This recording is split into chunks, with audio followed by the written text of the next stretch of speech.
Bonjour et bienvenue sur ma chaîne AstroZoom. Je vous retrouve aujourd'hui, pas pour de l'astrologie, mais pour du tarot de Marseille. J'ai décidé d'ouvrir ma rubrique Tarot de Marseille et de commencer à produire des vidéos régulières.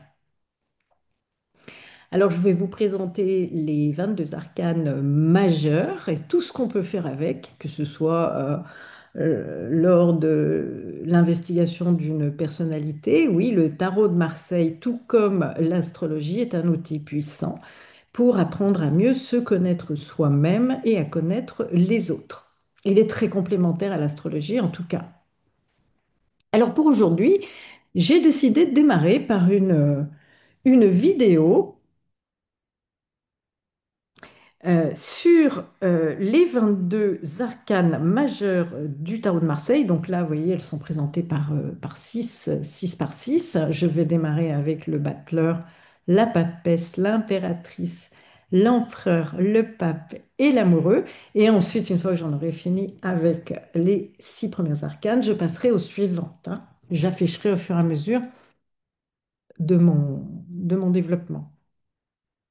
Alors, saviez-vous que le jour de votre naissance correspond à une carte du tarot de Marseille? Eh oui, on n'imagine pas, mais vous allez voir, ça parle. Et d'ailleurs, n'hésitez pas, hein, dans les commentaires à me dire vos impressions, à me dire aussi si vous souhaitez que je continue dans ce... Moi, j'ai très envie, hein, je vais de toute façon continuer en parallèle de l'astrologie, hein, je produirai toujours mes vidéos d'astrologie, mais j'ai envie de développer aussi le tarot sur cette chaîne, hein. Voilà, afin de vous apporter tout un tas de choses autour du tarot de Marseille. Alors, et oui, comme je vous le disais, euh, votre jour de naissance, le jour où vous êtes né, le chiffre du jour, il correspond à une carte du tarot de Marseille. Par exemple, si vous êtes né un premier, eh bien, vous êtes un battleur. Alors, je vais développer dans cette vidéo ce que ça veut dire, hein, et vous n'hésitez pas à me dire dans les commentaires si ça vous parle, si ça, ou par rapport à quelqu'un de votre entourage, hein. En fait, cette carte, elle va révéler ce que vous êtes vraiment en profondeur, dans votre intimité, une fois qu'on vous connaît vraiment. Et ça vaut aussi, bien sûr, pour votre entourage, que ce soit vos amis, le conjoint, le partenaire de vie, les parents, les enfants. Et vraiment, dans cette vidéo, je vais vous montrer comment chaque chiffre de naissance peut se relier à une carte du tarot, une des arcanes majeures du tarot, puisque ça signifie. Comme quoi, je vous le dis, c'est un merveilleux outil de connaissance de soi et des autres. Alors là, il s'agit que du jour de naissance, hein. Je ne développe pas là aujourd'hui toute la date de naissance, hein. Mais votre chiffre, le jour de votre naissance, c'est vraiment ce que vous êtes en profondeur. C'est-à-dire, on va dire, quand on vous connaît bien. Je vous donne un exemple. Lors d'un premier rendez-vous amoureux, je ne sais pas, vous vous êtes donné rendez-vous dans un café pour parler, pour échanger, vous allez quand même vous présenter sous votre meilleur jour. Du moins, c'est souhaitable, sinon vous ne risquez pas de revoir la personne en face de vous. Voilà, si vous mettez tous vos défauts en avant, d'emblée, voilà. Alors, ça ne veut pas dire que le chiffre et l'arcane du jour de votre naissance, c'est vos défauts, non. Mais c'est ce que vous êtes vraiment quand on vous connaît bien. C'est-à-dire, après plusieurs années de vie de couple, quand vous êtes vraiment vous-même, quand vous vous lâchez. Et ce chiffre-là en négatif, par exemple, ça va être un petit peu les défauts. Les défauts, si votre partenaire si est né un 2, par exemple, bon, au bout d'un certain nombre d'années de vie de couple, les défauts du 2 vont vous sauter aux yeux un peu plus que lors des premiers temps des émois amoureux où on est ému par l'état amoureux, les hormones, parce que tout ça est lié, hein, il faut quand même le savoir. Et donc, on va dire le côté différent de l'autre, différent de vous, vous n'avez peut-être pas perçu tout de suite, vous voyez? Voilà, c'est ce que vous êtes vraiment. Lorsque vous êtes seul face à vous-même, chez vous, tranquille. Enfin, tout dépend du chiffre que vous avez, hein, parce que demander à un battleur d'être chez lui tranquille, c'est difficile. Par contre, une papesse, il n'y a pas de problème, hein. Voilà. Allez, je vais démarrer tout de suite avec toutes les personnes nées un premier. Alors, j'ajoute que je n'oublie rien, hein, il y a 31 chiffres, nombres possibles, c'est-à-dire que si vous êtes né un 31, vous additionnez 3 plus un, ça fait 4. Donc c'est l'empereur. L'empereur est le chiffre 4, hein. Voilà. Le 28, 8 et 2, 10, alors ça sera la roue de fortune. Mais il y aura aussi du 1, donc il y a un petit peu de battleur. Mais c'est avant tout la roue de fortune. Vous voyez? Donc, voilà comment je vais procéder pour cette vidéo. Et vous me direz si ça vous parle. Alors, j'en profite aussi pour vous dire que si vous souhaitez un tirage pratique depuis très longtemps, le tirage en croix, pour répondre à une question précise, donc sous ma vidéo, si vous affichez plus, vous avez mon mail de contact. Donc, si vous souhaitez la réponse à une question précise assez rapidement, pour une somme tout à fait abordable, n'hésitez pas à m'écrire sur mon mail et puis bah, je vous expliquerai comment on procède. Voilà, je vous donnerai la réponse à votre question. Il faut qu'elle soit très précise, hein. Je vous donne par exemple, j'ai eu une dame au mois de juin qui m'a posé une question parce que je réponds par mail, hein. Donc je vous réponds soit le jour même, le maximum c'est 72 heures de délai, hein. Vraiment, en général, effectuer un tirage et se concentrer dessus se fait très bien et très facilement. Donc, oui, j'ai eu une dame, par exemple, qui me demandait si sa mère allait lui faire une donation avant la fin juin. Moi, j'ai compris, elle n'a pas donné plus de détails, donc maintenant je fais attention. S'il faut, je repose une question parce que donation, pour moi, c'est donner de son vivant une partie de son patrimoine à ses enfants afin qu'il n'ait pas de frais de succession à payer voilà, lors de la mort du parent. Ça se fait en France, je crois, par tranche de 100 000 euros, quelque chose comme ça. Donc, moi, j'ai compris la donation juridique, quoi, auprès d'un notaire et le tarot disait que non, clairement non. Donc, qu'elle ne lui ferait pas de donation. Voilà, ça, c'est, vous voulez, c'est quand la question est mal posée, le type d'erreur qu'on peut faire. Elle m'aurait tout simplement dit, en réalité, sa mère lui avait promis de lui avancer une somme pour l'aider à quelque chose, une somme d'argent, et ça devait se faire d'ici fin juin.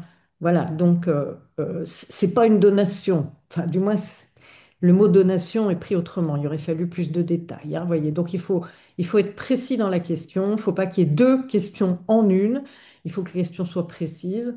Voilà. Et puis, de toute façon, quand il y a doute, je n'hésite pas à vous réécrire pour vous demander qu'elle soit mieux formulée, hein. Voilà. Allez, on va démarrer avec le battleur. Si vous êtes né un premier, le battleur, c'est vraiment une énergie de début, de naissance, hein. Une personne inventive qui a la bougeotte, elle est vive, elle est pleine de ressources, mais elle doit aussi apprendre à canaliser son élan pour construire dans la durée. Alors, son aspect positif, hein, du chiffre 1 de cet arcane, le battleur, euh, c'est vraiment l'archétype de la créativité, du commencement. On met des tas de choses en place, on aime se lancer dans l'action, on aime démarrer des choses, hein. C'est le genre de personne, quand vous lui dites, tiens, allez, pas chiche, on y va, pas chiche, et alors là, il ne faut pas lui dire deux fois, vous voyez, c'est un peu ça. Sauf si, dans le reste de sa date de naissance, il a des cartes plus secondarisées, bien entendu. C'est d'ailleurs pour ça, vous voyez, c'est intéressant de connaître la date de naissance d'une personne et ses chiffres, parce que si par exemple il y a un excès de 1 dans la date de naissance, que ce soit le jour, le mois ou l'année de naissance, euh, la réduction de tout ça, s'il y a trop de 1, bon, bah, ça peut donner un excès justement, un excès de, comment dire, on peut être agité, on peut être instable, on peut être dans l'excès, comment on appelle ça? Hyperactif. Voilà. Si vous avez, par exemple, un enfant qui a beaucoup de 1 dans sa date de naissance, ben, il y a de fortes chances qu'il soit hyperactif, hein. Alors, c'est très bien, hein, il vaut mieux un enfant actif qu'un enfant apathique, hein, on est bien d'accord. Mais ça peut être, dans certains cas, peut-être une hyperactivité liée à un malaise interne et à une difficulté à se concentrer, vous voyez, qui est à canaliser. Voilà, alors j'en reviens au chiffre 1, au battleur, hein. C'est vraiment une personne qui va aimer tenter. explorer et expérimenter. C'est vraiment un profil débrouillard. Il a déjà tout sur sa table, hein, comme vous pouvez le voir, tous les outils. Et pour avancer dans la vie, même si tout n'est pas encore structuré, allez hop, on y va, on fait, on bricole, on bidouille, on brasse, voilà. Alors, dans la relation, c'est vraiment quelqu'un de pétillant, hein, qui apporte de la tonicité, de la fraîcheur, de l'enthousiasme, spontanément, hein, comme ça. C'est quelqu'un qui bouge beaucoup, qui est dans l'action, qui est dans l'initiative, qui aime prendre des initiatives, qui, voilà. Alors, pas toujours reposant, mais ça peut avoir du bon.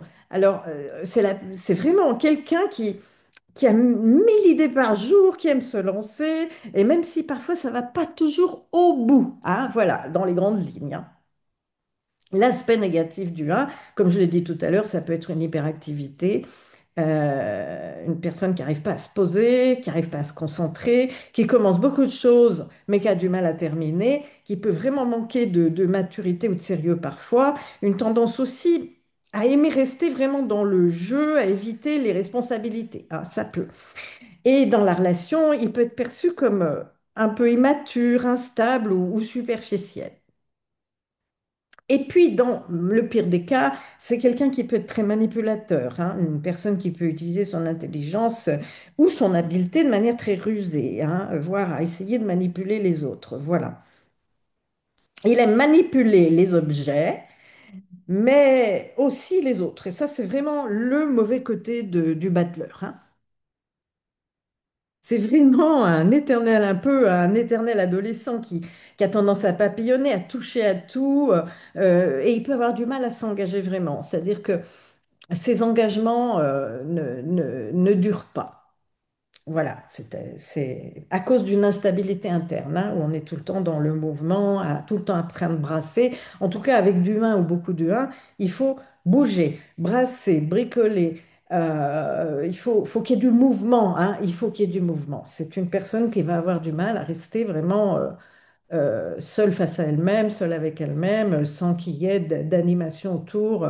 Voilà, hein. Après, ça dépend des autres chiffres de la date de naissance, hein.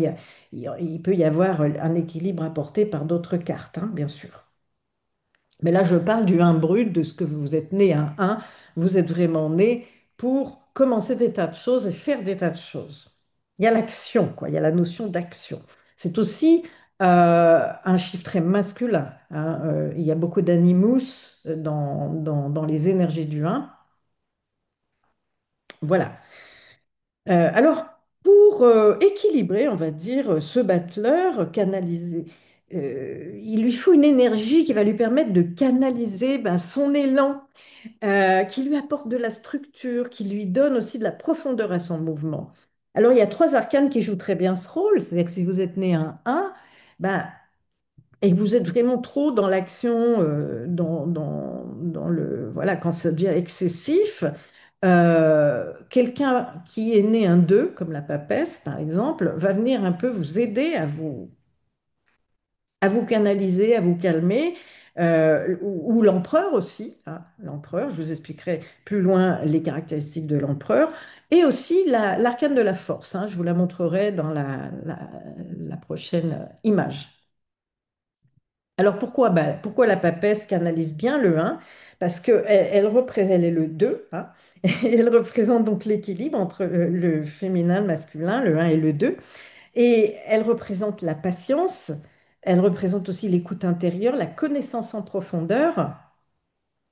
Et là où le battleur, il s'éparpille, la papesse, elle oblige à réfléchir avant d'agir, à assimiler plutôt qu'à tout tester, hein. Et le battleur, lui, par exemple, il veut faire son tour de magie. On imagine un magicien, là. Il veut faire son tour de magie tout de suite. La papesse, elle va lui dire, attends, hein, lis d'abord ton grimoire, hein, ne précipite pas. Enfin, voilà, si elle a le temps, hein. Et voilà un petit peu pour le dire. L'empereur, lui, l'énergie du 4, c'est la stabilité, c'est l'ordre, c'est le cadre solide aussi, hein. Il est très structurant, l'empereur. Il a aussi ses défauts, mais je vous en parlerai plus loin quand on abordera la personnalité 4 de l'empereur. Et il va donner une base au battleur. Il va transformer ses élans en réalisation concrète, hein. Enfin, il va l'aider à ça. si vous voulez.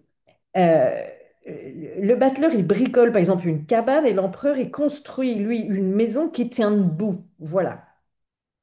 Et puis la force, ben, elle apprend à maîtriser l'énergie brute. Elle canalise le feu fougueux du battleur, elle le rend plus persévérant et discipliné.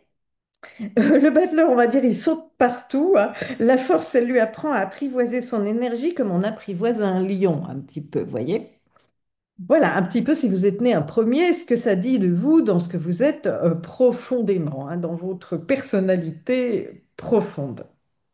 Alors, euh, vu qu'il y a 22 arcanes, je ne peux pas passer un temps fou à développer les qualités et défauts du 1 et de l'arcane du battleur, mais je vous ai quand même donné les grandes lignes, hein, vous voyez?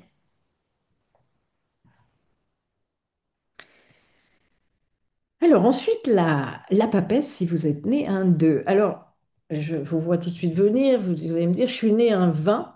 2 plus 0 égale 2, donc je suis une papesse. Non. Alors, il y a 22 arcanes majeures et l'arcane du 20 existe, c'est l'arcane du jugement. Donc, on y viendra plus tard, vous correspondez à l'arcane du jugement. Néanmoins, il y a effectivement un 2 caché dans le 20. Et donc, il y a des caractéristiques de la papesse, hein. Alors, cette papesse, quand vous êtes né un 2, on va dire que c'est une personne plus introvertie, euh, intériorisée, profonde. Elle est observatrice, une capacité à écouter, à analyser, à accumuler du savoir. Quand on regarde l'arcane, la papesse, d'une part, elle est assise, contrairement au battleur qui lui est debout, il brasse, vous voyez, il est debout et il brasse, hein. Alors que la papesse, elle est assise et elle tient le livre de la connaissance, hein.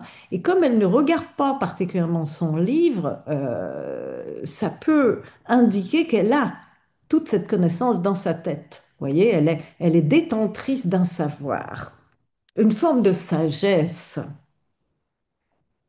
La papesse, elle a une intuition très fine, elle a le sens de la discrétion, elle ressent les choses, elle est intuitive, elle capte tout ce qui est non-verbal, vous voyez, dans les échanges, hein. C'est-à-dire, vous voyez, elle peut me faire penser à une psychologue qui observe un enfant qu'elle a en consultation, par exemple, un enfant agité comme le battleur, d'ailleurs, elle le regarde. Et qui par tout ce côté brasse beaucoup, vous voyez, de l'enfant qu'elle observe, ce battleur, elle va dans sa tête, elle a son idée sur ce qui se passe, hein, voilà, vous voyez. Et puis bon, ça peut s'appliquer à tout un tas d'autres domaines, hein. La connaissance, c'est pas que les psychologues, ça peut être une avocate, ça peut être une ecclésiastique, ça peut être une religieuse, ça peut être quelqu'un qui a de la connaissance philosophique, ça peut être quelqu'un qui a de la connaissance spirituelle, vous voyez. Alors, dans la relation, sa présence à la papesse, elle est rassurante, elle est douce, elle est capable de comprendre sans juger, hein. Dans l'aspect positif, hein, c'est la psychologue dont je parlais tout à l'heure, elle ne va pas juger l'enfant, elle va constater qu'il a beaucoup d'agitation et que ça reflète quelque chose, voilà, peut-être un mal-être interne, enfin, une hyperactivité, vous voyez. En tout cas, c'est vraiment on a une personnalité quand on est papesse, hein, perçue comme sage, posée, voire un peu mystérieuse, hein. En fait, dans une réunion, la papesse, ça va être celle qui parle pas beaucoup. Mais quand elle dit une phrase, tout le monde va l'écouter. Parce qu'elle a tellement tout capté, elle a tellement tout compris qu'elle va parler peu, mais le peu qu'elle va dire, ça va être percutant. Alors, son aspect négatif, ce chiffre 2 là, cette papesse, c'est qu'elle risque de se replier trop sur elle-même, hein, d'être trop dans le repli. Alors, on parlait de la pathologie du battleur qui peut être l'hyperactivité. Une pathologie de la papesse, ça peut être vous savez, l'évitement de la relation aux autres. On peut avoir, dans certains cas, alors là vraiment, hein, je parle là de cas extrêmes, hein, des personnes qui ont des troubles de la relation aux autres, qui restent très enfermées sur elles-mêmes. Ça peut aller jusqu'à une forme d'autisme, d'Asperger, etc. Vous voyez, ça c'est...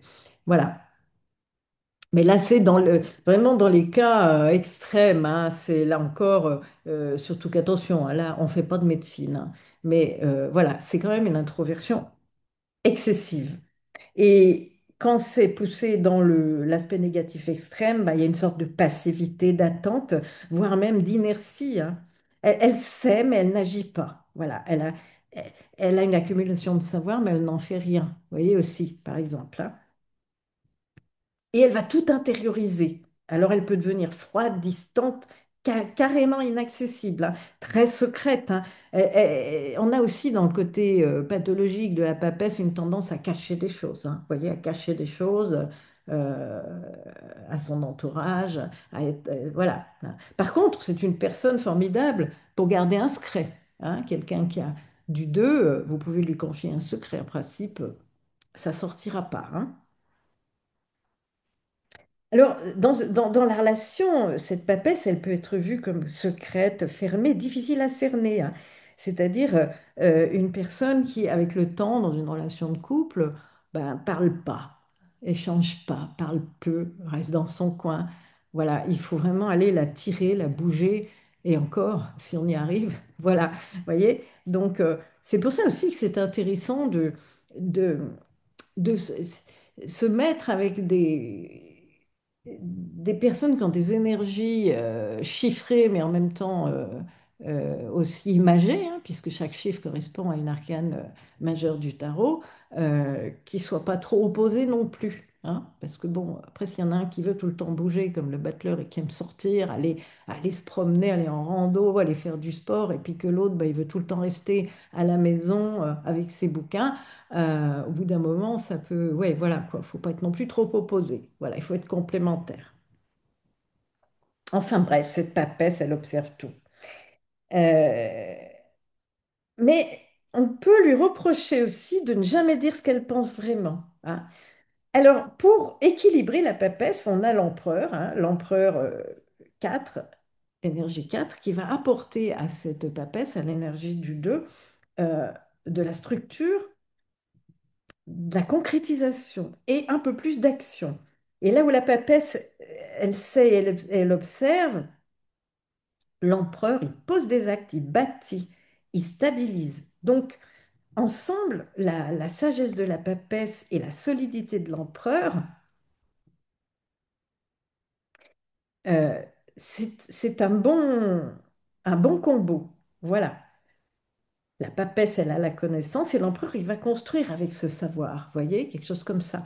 Alors, si vous êtes né un 2 avril, par exemple, il va y avoir la sagesse et la construction. Vous voyez, donc c'est une très bonne harmonie, hein, vous voyez. Alors, comme je disais tout à l'heure, un excès de un dans une date de naissance peut donner un hyperactif, voire hyperactif et hyper réactif, hein. Il y a aussi dans l'excès de 2 parfois un excès de passivité, un excès de tout l'inverse quoi, du battleur. Vous voyez, non, vraiment en négatif, hein. Alors, la papesse, dans sa personnalité profonde, quand vous la braquez, eh ben, elle va s'enfermer dans le mutisme, hein. Voilà, voilà, il va y avoir quelque chose comme ça. Ensuite, passons à l'impératrice. Alors, attention, l'impératrice est l'angette, hein, c'est une femme qui... C'est le chiffre 3. Si vous êtes né un 3 ou un 30, hein, 3 plus 0 égale 3. Donc, vous êtes une impératrice. Voilà. Alors, dans son aspect positif, c'est vraiment cette impératrice, c'est la créativité, c'est la communication, c'est l'expression. Dans, dans les tirages tarot, l'impératrice peut représenter beaucoup de choses, mais notamment tout ce qui est communicatif, hein. Vous voyez, quelqu'un qui a des troubles de la communication ou qui doit communiquer pour demander quelque chose va avoir une impératrice soit inversée, soit en opposition à lui, hein. Donc là, on va lui demander de travailler sa communication. Mais c'est un exemple parmi tant d'autres, hein. Ou, je ne sais pas, un mail qui se serait égaré ou qui n'aurait pas été lu. Vous savez, aujourd'hui, la communication, c'est beaucoup les textos, les mails, etc. hein. Voilà. Ou une nouvelle qu'on attend qui ne vient pas ou qui va traîner, vous voyez. Alors, l'impératrice, c'est aussi une belle femme, c'est une femme qui a une forme de noblesse aussi. C'est en tout cas une personne qui va avoir une grande capacité à mettre en mots, en images, en forme ce qu'elle perçoit. Elle est très sociable, elle cherche vraiment le contact, elle est ouverte, elle est charismatique, elle est même perçue comme magnétique. hein. Quand je dis c'est une belle femme, c'est une belle femme. hein. Et quel que soit son âge d'ailleurs, elle a quelque chose qui émane d'elle. Elle se démarque, vous voyez. Et dans une relation, elle apporte la chaleur, elle apporte la joie de vivre, la séduction et puis l'écoute. hein. Elle symbolise aussi la fertilité, l'abondance, la capacité à donner vie à des projets ou même à des enfants. Parce que l'impératrice, elle est féconde, elle est maternelle, elle est maternante. En tout cas, c'est vraiment une personne qui va toujours trouver les bons mots. Elle rayonne dans un groupe, elle attire naturellement l'attention sur elle, on la remarque. hein. Vous voyez, ces deux femmes sont différentes parce que la papesse, euh, on va moins la remarquer, hein, alors que l'impératrice, on ne voit pratiquement qu'elle, hein, vous voyez, c'est vraiment ça. Alors, dans l'aspect négatif du 3 de l'impératrice, on peut tomber aussi un peu dans la superficialité. Elle se laisse séduire par l'apparence plus que par le fond. Hein, voyez? Il peut y avoir aussi une tendance à la dispersion intellectuelle ou même émotionnelle. Elle veut tout exprimer, tout partager et parfois au détriment de la profondeur. Elle va rester dans le superficiel. Et elle peut aussi devenir excessive dans le besoin de plaire ou de séduire. Dans la relation, il y a aussi un risque de manipuler par le charme. hein. Voilà. Elle joue beaucoup sur son charme, cette impératrice. Elle est énormément dans le charme. Et donc, quand ça devient un petit peu trop excessif, voilà, on tombe dans le travers, dans le mauvais côté. hein. Voilà. Je sais pas, je donne un exemple. C'est celle qui parle beaucoup, hein, dans une assemblée, par exemple, ou quand on a des amis. Vous voyez, c'est celle qui va un petit peu beaucoup, enfin, elle parle beaucoup mais on peut l'accuser parfois de briller plus qu'elle n'agit. Hein. Voilà, c'est un peu poudre aux yeux, poudre aux yeux. L'impératrice se laisse elle-même séduire hein, par tout ce qui brille, hein, on va dire, voilà, il y a un certain... voilà. Mais quand ça devient excessif, là, ça tourne un peu différemment. C'est comme le battleur quand c'est excessif dans le un ou excessif dans le 2 ou excessif dans le 3. Vous voyez, là tous ces qualités vont devenir des défauts. Alors, qu'est-ce qui peut venir équilibrer cette impératrice? Eh bien, l'ermite. L'ermite, c'est l'arcane 9 hein, du tarot de Marseille. Et il va vraiment apporter au 3 de l'impératrice une dimension de recul, de profondeur, de patience. Là où l'impératrice, elle s'exprime et s'extériorise, l'ermite, il apprend à écouter, à ralentir, à réfléchir. Et donc, ça peut faire un joli combo entre la créativité et l'expression 3 de cette impératrice qui va se conjuguer avec la sagesse et puis la profondeur du neuf, hein, de l'ermite. Voilà. Par exemple, je sais pas, l'impératrice, elle va écrire un livre brillant et l'ermite, il s'assure que chaque mot a du sens et qu'il sera utile sur le long terme. Voilà. En fait, l'impératrice, quand vous êtes né un 3, vous êtes une impératrice, hein, je parle même pour les hommes, hein, c'est la même chose. C'est vraiment la carte de l'intelligence créative et communicative. Mais pour éviter de s'éparpiller aussi dans le superficiel ou dans le besoin constant de plaire, elle va gagner à s'allier avec la sagesse de l'ermite, l'arcane 9, qui va lui apporter une profondeur, hein, une sagesse et une intériorité. Voilà. Alors, si vous êtes né un 4, vous êtes un empereur, hein, vous allez avoir un caractère empereur, vous êtes l'empereur, hein. Ou un 31, hein, vous êtes né un 31, 3 plus un 4, ou vous êtes né un 4. Voilà. Alors en positif, c'est vraiment l'empereur, c'est la stabilité, c'est la construction, c'est la concrétisation, concrétise, hein. C'est aussi une autorité importante et bienveillante, hein. Alors, la personne, elle va vraiment incarner le bâtisseur, la sécurité, le concret, hein, la capacité à bâtir et protéger, hein. Ça va donner un sens naturel aussi de la structure, du cadre, des responsabilités, du travail aussi, hein. On est assez travailleur, hein, quand on est né un 4, hein. Et puis, tout doit être carré, hein. Oh là là, on n'aime pas que ça... Voilà, hein. Et puis ça doit aller, ça doit marcher droit, ça doit... Voilà. Alors dans la relation, on va dire que c'est vraiment quelqu'un de fiable, de rassurant, de protecteur, vraiment sur qui on peut s'appuyer, sur qui on peut compter, hein. Une capacité à ancrer des projets aussi dans la durée, à matérialiser ce qui était encore abstrait. Voilà. L'empereur, c'est ça. C'est la personne qui met de l'ordre, qui pose les bases solides, sur qui tout le monde s'appuie dans une famille ou une équipe, hein. Voilà, c'est ça. C'est aussi un bâtisseur, hein. C'est quelqu'un qui peut être un bourreau de travail. Voilà. Il a besoin de concret, il a besoin de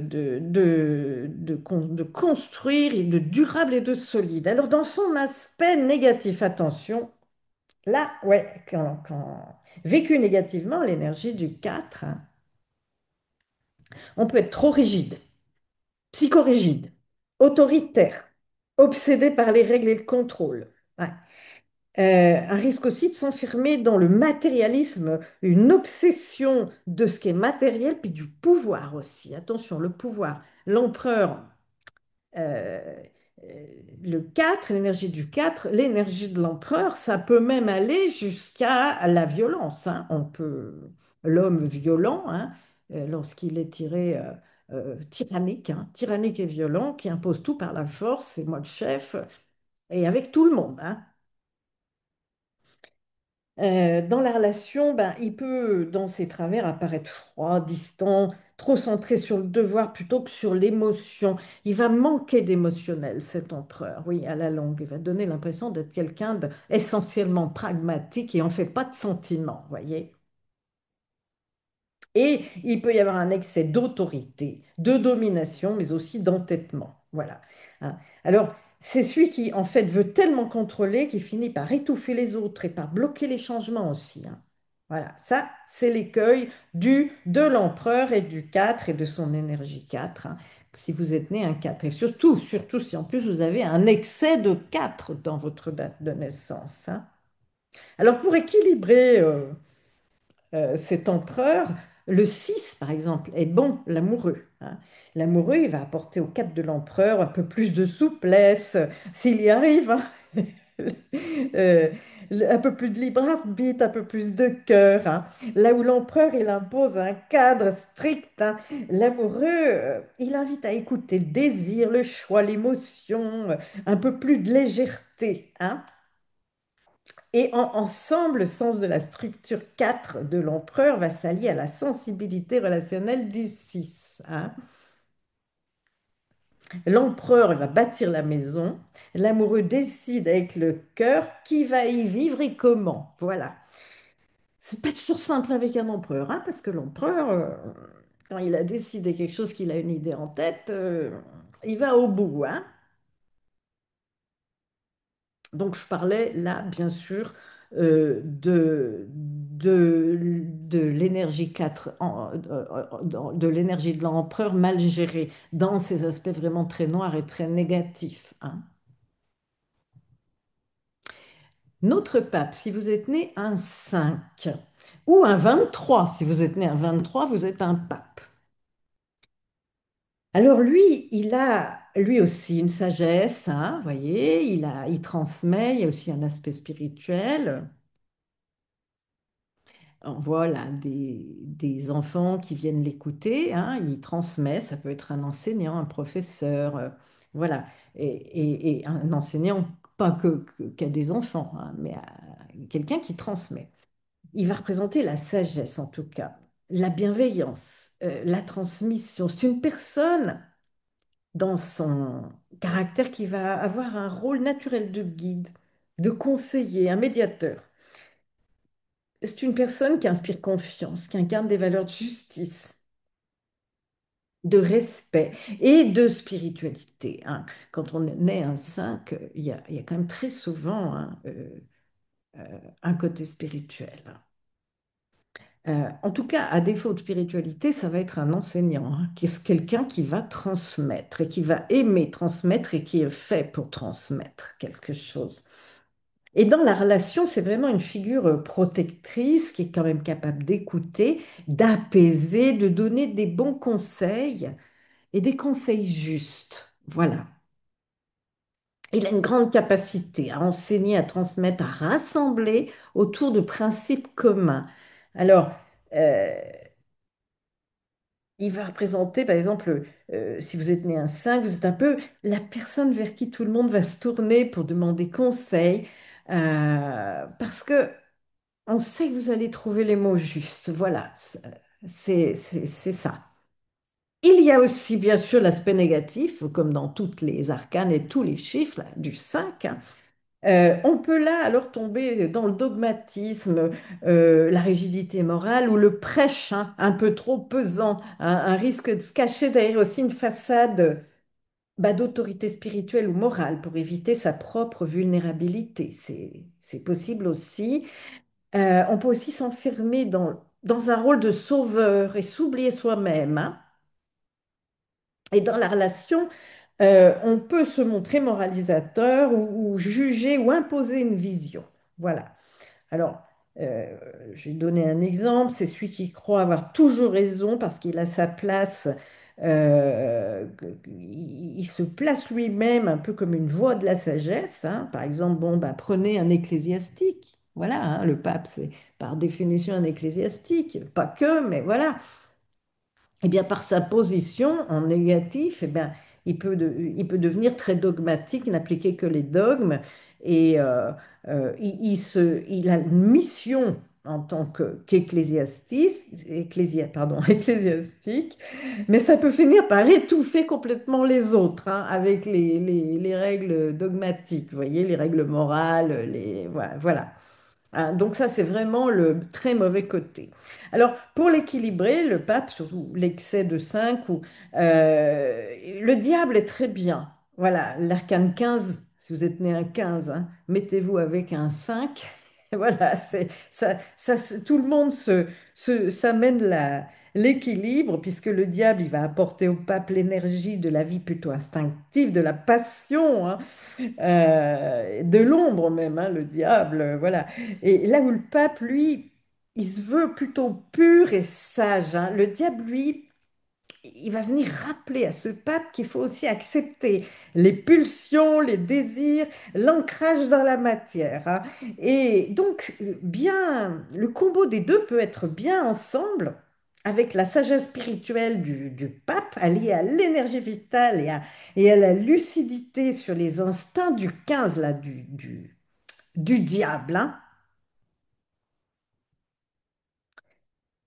Euh, le pape, il peut là prêcher la lumière, alors que le diable, bah, il va lui rappeler que l'ombre, elle fait partie, elle existe, elle fait vraiment partie du chemin, hein. Et qu'on ne peut pas faire l'économie du désir d'une certaine manière.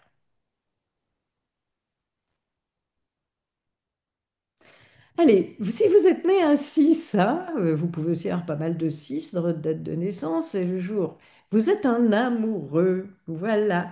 Alors, on va dire que en positif, c'est l'arcane un petit peu des choix à faire. Quand on observe l'arcane de l'amoureux, hein, on voit bien qu'il y a un personnage au milieu qui doit choisir entre deux. Ah, voilà. Donc, il y a toujours une notion de choix. hein, dans l'amoureux. Quand on tire cette carte dans un jeu, il y a un choix à faire. Il y a quelque chose qui n'est pas encore statué. Voyez, il y a encore une hésitation, hein. C'est aussi l'arcane du cœur, des relations. Alors, la personne avec un 6, elle est vraiment naturellement tournée vers l'affectif, la rencontre, le lien aux autres. Et justement, quand je vais parler de l'aspect négatif, ça peut être un peu en excès, hein. Voilà, une tendance à papillonner d'une personne à l'autre, à pas être très fidèle, à aimer changer de partenaire ou à ne pas savoir choisir entre l'un et l'autre, entre par exemple l'épouse et la maîtresse, hein, vous voyez.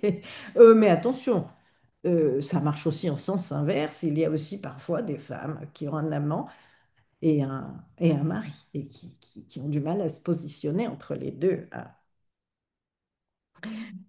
Donc l'amoureux, ben, il y a une grande sensibilité, une grande empathie, un besoin d'harmonie dans les relations, besoin de relations, quoi. Une capacité aussi à écouter son cœur, à créer des liens sincères, à mettre de l'amour, hein, dans ses choix de vie. Alors dans la relation, l'amoureux, ben, il est chaleureux, il est attentif, il est porté vraiment par l'idéal d'union. Voilà. C'est vraiment la personne qui veut toujours que tout le monde s'entende, qui cherche l'équilibre et qui privilégie l'amour avant tout, hein. Alors, le côté négatif du 6, ou si vous avez un excès de 6, hein, eh bien, voilà, c'est un risque d'indécision chronique dans la vie, vraiment une difficulté tout le temps à faire des choix, une peur constante de se tromper. On peut aussi se disperser dans des relations multiples, hein, ou dépendre excessivement du regard des autres. Il peut y avoir une instabilité émotionnelle et une tendance à se laisser vraiment influencer par les autres. On est très influençable. Il hésite, il n'arrive pas à choisir, hein. Alors, c'est pas qu'en amour entre l'épouse et la maîtresse, là, hein. C'est en toute chose dans la vie.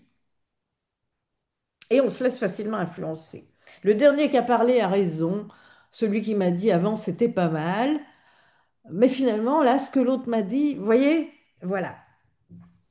Et puis au niveau relationnel, le 6 ou s'il y a un excès de 6, eh ben, c'est de la jalousie, de l'immaturité affective, de la grosse difficulté à s'engager, hein. En gros, c'est celui qui dit oui à tout le monde et qui finit coincé entre deux choix impossibles par peur de décevoir, hein. Voilà, aussi dans l'énergie du 6, hein. On dit oui à tout le monde par peur de décevoir. On se laisse influencer. Et oui, le 6 est quand même assez influençable, hein.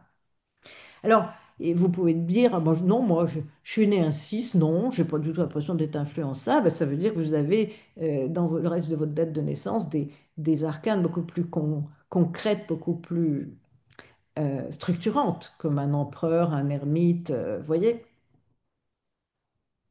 Alors, qu'est-ce qu'il faut à ce 6 pour trouver un peu mieux son équilibre? Eh bien, la justice, l'arcane 8, l'arcane de la justice. La justice, elle va vraiment apporter à l'amoureux, au 6, de la lucidité, la clarté et la capacité de trancher, hein.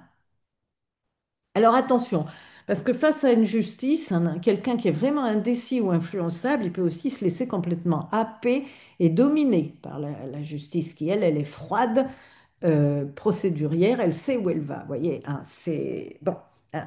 Donc, là où l'amoureux hésite, ben, il peut se laisser, s'il se laisse trop guider par l'émotion, l'hésitation, la justice, elle va imposer les choses, imposer la vérité, le discernement, la décision aussi, hein. Euh, L'amour et la sensibilité du 6 vont s'allier à la justesse et à la rigueur de la justice du 8, hein. Voilà. Alors en gros, ben, l'amoureux, il va regarder son cœur et la justice, elle met la balance devant lui pour l'aider à faire un vrai choix. Voilà, hein. Donc, vous voyez, trop de 6, hein, c'est... Voilà, on est influençable, on n'arrive pas à choisir, on hésite, voilà. Hein, c'est un peu ça. Alors, je vais maintenant passer aux 6 arcanes suivantes. Voilà.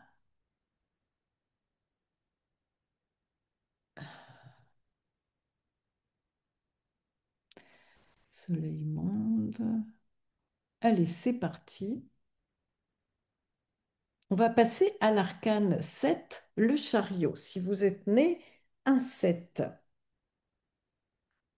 Alors, c'est une belle carte quand même. Alors, voyez, un roi, un jeune, qui, dans un véhicule, alors on voit que les chevaux partent quand même un petit peu chacun de son côté, hein. Voilà, donc le chariot, c'est une énergie du 7. Si vous êtes né un 7, c'est quand même on est dans son caractère quelqu'un qui avance, une avancée. C'est la maîtrise de soi, c'est aussi la victoire. Et c'est vraiment une personne qui a une grande force de volonté, hein, un dynamisme qui pousse à se dépasser. Elle est appelée à vouloir réussir, hein. Elle est ambitieuse, elle est déterminée et elle est capable de conquérir de nouveaux territoires, projets, relations ou voyages, hein. Dans la relation, elle apporte l'élan, l'enthousiasme et la motivation. Elle aime relever des défis et avancer sans se laisser freiner. Elle est assez indépendante, hein. Quelqu'un né un 7, hein, est indépendant, hein. On ne lui met pas comme ça le grappin dessus. Voilà. C'est vraiment la personne qui prend les rênes de sa vie, qui avance coûte que coûte et qui inspire les autres par sa détermination. Vous voyez, quand on est né un 7, on est un chariot. Voilà, c'est ça. Le chariot, c'est arcane 1, c'est arcane. Donc, on est très indépendant, hein. Vous savez, quand on dit, c'est aussi bête que ça, mais le chariot peut représenter un véhicule, hein, dans les tirages, quand on fait des tirages, etc. Donc un véhicule qu'on conduit et quand on passe le permis de conduire, vous voyez, on a une indépendance, hein. On ne dépend plus de papa ou maman pour nous amener ici ou nous amener là. On conduit tout seul. Vous voyez, c'est une étape de la vie. Voilà, le chariot, c'est un indépendant, c'est le 7, c'est l'énergie du 7. Alors, dans son aspect négatif, hein, il peut être trop pressé, impatient et obsédé par sa réussite, hein. Donc, un bourreau de travail. Il peut aussi se disperser, de courir dans toutes les directions sans cohérence. Il peut aussi imposer sa volonté aux autres, devenir assez autoritaire ou écrasé par son énergie. Dans la relation, il a quand même la difficulté à ralentir, à tenir compte des besoins de l'autre, hein. C'est celui qui veut tellement gagner la course qu'il oublie de vérifier si son équipe suit derrière. Voilà. Alors, pour équilibrer un 7, hein, un chariot, l'ermite, vous voyez, j'en parlais tout à l'heure, le numéro 9, l'ermite est bien, hein, parce que l'ermite, il va apporter au chariot la patience, l'introspection, la sagesse, vous voyez, l'épreuve du temps, qu'on n'a rien rapidement, que tout ce pari ne s'est pas fait en un jour, hein, par exemple. Voilà. Et là où le chariot, il veut vraiment avancer vite, l'ermite, il va lui rappeler qu'il faut, il faut parfois savoir s'arrêter, réfléchir, chercher la lumière intérieure en soi avant d'agir, hein. Et donc, ça fait deux énergies bien, bien compatibles, l'énergie du 9 et l'énergie du 7, entre l'énergie de conquête du chariot, du 7, alliée à la profondeur et à la réflexion de l'ermite, hein. Voilà. Le chariot, il fonce sur la route et l'ermite, il l'arrête et lui tend une lanterne pour éclairer son chemin. C'est un petit peu ça, vous voyez.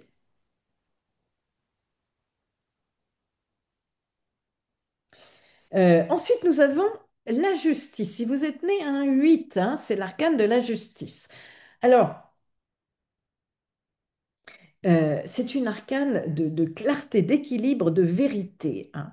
La personne, la personnalité, elle a une très très grande capacité d'analyse, hein, avec quand vous êtes né un 8, la justice, capacité d'analyse, un sens aigu de l'équité et de la justesse, hein. Elle va chercher l'ordre, la droiture, la transparence. Dans la relation, elle inspire confiance par sa loyauté et son honnêteté, hein. Et elle sait trancher, arbitrer, prendre des décisions justes, même si elles sont difficiles. Voilà, quand on est né un 8, hein, c'est un peu tout ça. C'est la personne un peu qui met les choses au clair, qui refuse le flou, qui cherche toujours à rendre à chacun ce qui lui revient. Voilà. Et en négatif, évidemment, la justice, si vous êtes né un 8 ou si vous avez un excès de 8, on peut tomber dans le jugement, ouah, la sévérité, l'excès de rationalité, un risque de manquer de souplesse, vraiment, hein. On veut que tout soit carré, parfait, sans zone grise, tendance à être trop exigeant, aussi bien avec soi-même qu'avec les autres, hein. Et dans la relation, ça peut sembler froid, distant, protocolaire, critique, inflexible, hein. C'est un peu celle qui va couper les cheveux en quatre, qui a besoin que tout soit exact, qui supporte mal l'approximation, hein. Alors, pour équilibrer un peu la justice, l'amoureux, hein, on l'a vu tout à l'heure, le 6, l'énergie 6 de l'amoureux va quand même apporter à la justice un peu de chaleur, d'affectivité, une capacité d'écouter un peu plus le cœur, hein. Là où la justice, elle va trancher froidement, l'amoureux, il rappelle que ben, les émotions et les relations, elles comptent autant, hein, que la logique. Euh, la clarté rationnelle de la justice du 8, alliée à la sensibilité du cœur du 6, c'est un beau combo. Voilà, la justice, elle va peut-être peser les arguments sur la balance, mais l'amoureux, lui, il lui souffle à l'oreille, n'oublie pas le facteur humain. Voilà. Ensuite, l'ermite, quand vous êtes né un œuf, ah ben, j'allais dire, vous êtes une vieille âme. Vous êtes une vieille âme et vous devez vous sentir assez seul, hein. Voilà, et oui, il y a de ça. Moi, j'ai une de mes filles qui est née un œuf, puis elle a pas mal de... voilà, donc elle a cette impression de... Oui, d'être une vieille âme, elle a des tas de... Elle a ce sentiment. Si vous êtes né un 9 ou un 27, hein, puisque c'était deux 9, hein. Alors, bien sûr, l'ermite, c'est vraiment l'arcane de la sagesse, du vieux sage, de la sagesse intérieure, mais aussi de la recherche et de la patience. Vous êtes un chercheur avec cette carte. C'est une personne qui va avancer lentement, mais sûrement, qui va être guidée par sa propre lumière intérieure. D'ailleurs, elle a sa lanterne, hein, devant. On voit bien que cet ermite, il a sa lanterne qui le guide. C'est vraiment une personnalité prudente, réfléchie, mais aussi persévérante. Et elle possède une profondeur, un sens de l'observation et de l'introspection qui sont rares. Et dans la relation, elle est discrète, mais elle est fiable. C'est une présence solide qui éclaire vraiment doucement, sans s'imposer. Voilà, c'est la personne qui prend le temps de comprendre avant d'agir ou de se trouver, elle prend le temps de mûrir, hein. Souvent, tout est lent dans sa vie, mais pour la bonne cause. Et ensuite, c'est une personnalité qui peut éclairer les autres par son expérience silencieuse, justement. Alors, dans l'aspect négatif du neuf, et là, on peut vraiment tomber dans l'isolement, hein, la solitude, le sentiment de vraiment d'être seul, même au milieu des autres. Ça peut être une solitude subie, hein, ou un enfermement intérieur, hein. Alors, on a un peu le risque de devenir peut-être trop méfiant, trop distant, voire très pessimiste, hein. On peut manquer de spontanéité, s'enfermer dans le doute ou même la lenteur excessive. Et dans la relation, on peut paraître froid, inaccessible et détaché, hein. Mais il y a aussi dans l'ermite, dans l'énergie du neuf, des gens qui se suffisent à eux-mêmes, qui aiment être seuls, voilà, ou qui ont besoin de solitude. Souvent d'ailleurs pour s'adonner à la recherche, hein, à des activités sérieuses, hein. En gros, La personnalité de l'ermite dans son aspect négatif, on peut dire qu'elle réfléchit tellement que parfois elle peut laisser passer les occasions, hein.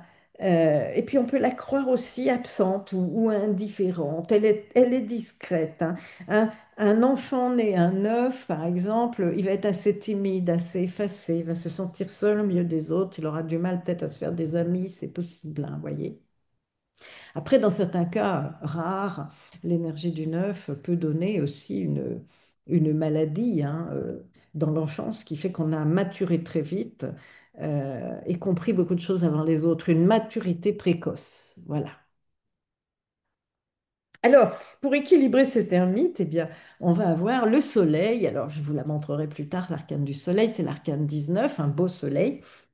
Le soleil, il va vraiment apporter à l'ermite la chaleur, la joie, l'ouverture aux autres et puis la lumière extérieure, hein. Là où l'ermite, il se replie, il avance seul, le soleil, il va lui rappeler l'importance du partage, de la clarté, de l'enthousiasme, hein.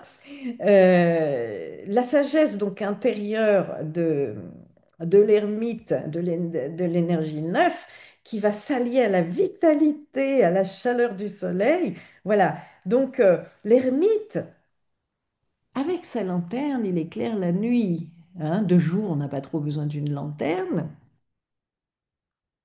mais le soleil, lui, il brille le jour. C'est la chaleur aussi des rayons du soleil. En fait, le soleil va montrer à l'ermite qui peut aussi marcher de jour, hein, entouré d'amis, voilà, hein, voilà. C'est un oiseau de nuit, l'ermite, hein. Alors, passons maintenant à la roue de fortune. Si vous êtes né un 10 ou un 28 ou quelqu'un de votre entourage, hein, Euh, positivement, né un 10, vous êtes une roue de fortune. Alors, tout l'aspect positif, ben, ça va être une arcane vraiment de mouvement, de cycle, hein, d'évolution. Alors, c'est une personne qui va très bien savoir s'adapter, rebondir, saisir les opportunités au bon moment, hein. Elle comprend que rien n'est figé, en tout cas, que tout peut changer à tout moment, se transformer, se renouveler. Un jour, on est en haut, hein, un jour, on est en bas. Vous voyez, la roue tourne. Voilà, vous savez que l'expression la roue tourne, voilà, la roue tourne. On n'est pas toujours en haut, mais on n'est pas toujours en bas. Alors, c'est quelqu'un de dynamique, hein. Alors, elle représente aussi, cette roue de fortune, là je vous donne des petits indices en plus, je ne veux pas trop m'étendre par arcane parce il y en a quand même 22, mais vous voyez, c'est aussi comme le chariot, tout ce qui roule, hein, voilà. Donc, on peut être dans sa vie amené à utiliser beaucoup tout ce qui se déplace, hein, tous les moyens de déplacement, vélo, voiture, dans son métier aussi, vélo, voiture, train, vous voyez, tout ce qui roule, tout ce qui roule. Moto, voilà. Alors, euh, quand on est né un disque, on est une roue de fortune, on apporte vraiment du dynamisme, hein. Et puis, on a une grande capacité aussi à relativiser, à remettre les choses en perspective. En tout cas, elle a un instinct très fort pour sentir quand agir ou quand attendre, hein. C'est vraiment la personne qui dit la roue tourne, après la pluie vient le beau temps, et puis qui sait surfer sur les vagues de la vie. Voilà. Alors, en aspect négatif, hein, le 10, ben, on peut tomber dans l'instabilité, hein, l'inconstance, la dépendance au hasard, hein, les jeux aussi, hein, Attention, la roue de fortune, ça ne veut pas dire qu'on va faire fortune, hein. Il faut vraiment qu'elle soit associée à d'autres cartes comme le diable. On peut jouer au jeu et gagner gros, par exemple, avec l'association roue de fortune et diable, hein. Mais on peut aussi perdre gros. La roue tourne, vous voyez, on n'est pas toujours en haut, hein. Et on peut trouver avec la roue de fortune des personnes qui aiment jouer, qui sont très joueurs. Et puis pas que dans les casinos, vous voyez. On joue un peu avec le destin, hein. Et donc en négatif, eh ben, donc ça peut donner cette espèce d'instabilité et un risque de se laisser balloter aussi par les événements au lieu de garder vraiment une direction. On peut être vraiment perçu comme très changeant, très imprévisible, et puis opportuniste aussi. Et dans la relation, ça peut vraiment manquer de constance, donner l'impression de tourner avec le vent, hein? Une girouette. Voilà. C'est vraiment une personne en négatif qui peut vraiment commencer plein de projets, et puis qui change souvent d'avis, puis qu'on a du mal à suivre. Voilà, hein. Alors, pour l'équilibrer, cette roue de fortune, la justice est parfaite avec son équilibre, là. Si tant est qu'elle y arrive, voilà, hein, parce que la roue, elle tourne, elle tourne, elle tourne, elle tourne, c'est le mouvement perpétuel, hein. Alors, on peut dire que la justice peut apporter stabilité, structure, avec un peu plus de discernement. Et puis, quand la roue s'emballe, hein, ou se disperse, bah, la justice, eh ben, elle va plus aider à trancher, à équilibrer, à donner aussi une cohérence au mouvement. En fin de compte, le combo justice 8, dynamisme 10 de la roue de fortune, c'est le dynamisme un peu et l'adaptation qui vont s'allier à la rigueur et à la clarté de la justice. Voilà. La roue, elle tourne sans cesse. La justice, elle va poser une règle qui permet de garder l'équilibre malgré le mouvement. Voilà. Donc, si vous avez l'impression de trop vous emballer, né un 10, si vous êtes une roue de fortune, trouvez-vous quelqu'un né un 8, voilà, hein, pour équilibrer. Voilà, si on peut le dire comme ça. Ensuite, si vous êtes né un 11, c'est l'arcane de la force. Alors, on voit que c'est une femme, d'une part, qu'elle est debout et qu'elle maîtrise sans peine un lion, hein. Vous voyez, elle a à peine les mains posées sur la gueule du lion, elle lui ouvre la gueule, vous voyez, donc on a quand même, on a quelqu'un de... on peut parler d'une personne née un 11. Je sais qu'en numérologie, le 11 est un maître nombre, c'est pas un hasard, hein. Ça se retrouve dans l'arcane, là, hein, vous voyez, c'est une maîtresse femme, ça, hein. Oui, d'une certaine manière. Euh, on peut vraiment, avec né un 11, avoir une grande maîtrise de soi, une grande vitalité aussi, puis beaucoup de courage. En tout cas, c'est une personne qui va posséder une grande énergie intérieure, qui est capable de canaliser ses instincts et de transformer ses pulsions en force constructive, hein. Ça peut être aussi une personne qui travaille dans les énergies, tout ce qui est énergie. Le 11, c'est l'énergie, vous voyez?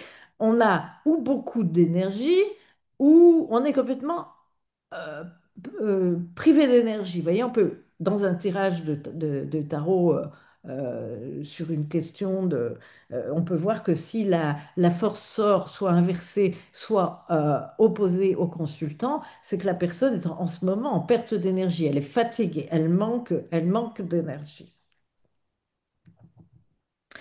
C'est un caractère, le 11, déterminé, persévérant, endurant, hein. Et dans la relation, vraiment, elle inspire par sa confiance, son aplomb, sa capacité à rassurer, hein. C'est aussi une force tranquille qui avance sans violence. Alors, à nuancer, hein, tout dépend du reste des énergies de votre date de naissance. Mais dans certains cas, attention, hein, la force peut aussi représenter vraiment la violence, hein.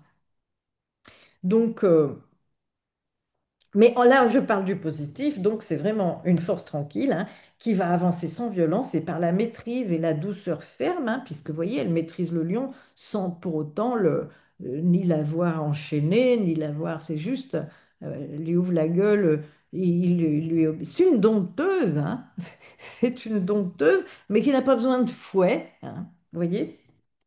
Voilà. C'est aussi bah, la personne qui va garder son calme au milieu du chaos, qui finit par obtenir ce qu'elle veut grâce à sa ténacité. Si vous êtes une femme et que vous êtes née à un 11, vous êtes une femme forte, hein. Voilà.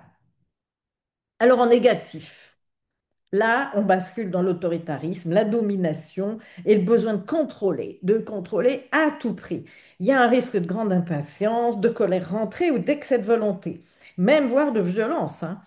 Bon, on a tendance à nier ses failles, à vouloir toujours apparaître fort. Voilà, on veut toujours se montrer fort. Et puis dans la relation, ben, on peut étouffer les autres par trop de contrôle, trop de possessivité.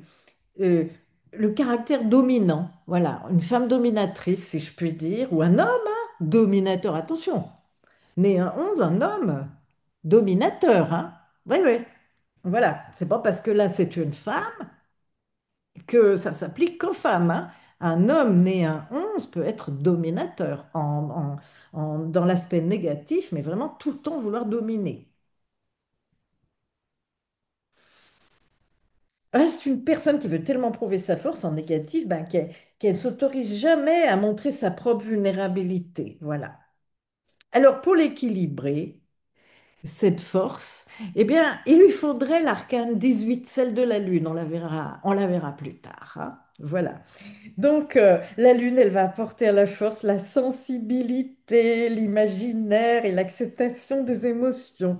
Et puis, là où la force, elle veut maîtriser et dominer, ben, la Lune, elle rappelle que l'intuition, les rêves, la vulnérabilité, c'est aussi des richesses. Et puis, ensemble, la puissance de volonté du 11, hein, de la force, alliée à la profondeur émotionnelle et intuitive de la Lune du 18, ça va donner un combo très sympathique. En fait, la force, elle apprivoise le lion. Vous voyez, le caractère est fort, hein. Et la lune, elle lui apprend qu'on n'a pas toujours besoin de lutter. Parfois, il faut simplement lâcher prise, écouter. Voilà, toute la sensibilité lunaire de l'arcane 18. Ensuite, nous avons, si vous êtes né un 12 ou si vous êtes né un 12, oui, bah, vous êtes un pendu. Alors, n'allez pas vous paniquer parce que vous êtes un pendu. Ah, quelle horreur, je suis un pendu. Non, non, non, on va regarder les choses autrement. Alors déjà, voyez, c'est intéressant. Le pendu, si vous mettez pendu et le après, il y a pendule. Pendule. Étonnant. Et il est relié à un fil, hein.